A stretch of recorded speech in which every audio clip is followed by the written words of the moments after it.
আজ বানাবো ডিমের ঝোল। হ্যালো বন্ধুরা, আমার একটি নতুন ভিডিওতে সবাইকে স্বাগত।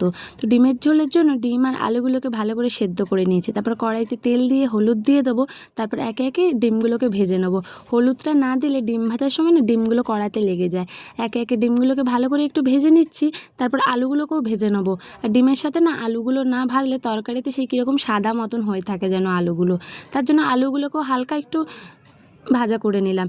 এবার ভাজা হয়ে গেলে ওই তেলেই একটু গোটা জিরে পেঁয়াজ দিয়ে দেবো। পেঁয়াজগুলো ভাজা ভাজা হয়ে এলে একটু আদা বাটা দিয়ে দেবো। আদাটাকে ভালো করে ভেজে নেবো। ভাজার পরে একটু নুন, হলুদ গুঁড়ো আর একটু জিরে ধনের গুঁড়ো দিয়ে দেবো।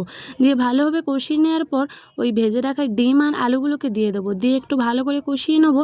কষিয়ে নেওয়ার পরে পরিমাণ মতো জল দিয়ে দেবো। তারপরে জল দিয়ে খানিকক্ষণ ফুটে উঠলেই তৈরি। বেশিক্ষণ ফোটানোর দরকার নেই, কারণ আমাদের ডিম আর আলুগুলো সেদ্ধই আছে।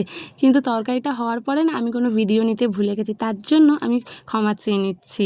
এই দেখো জলটা দিয়ে দিলাম। জলটা ফুটে উঠলেই কিন্তু তৈরি আমাদের ডিমের ঝোল।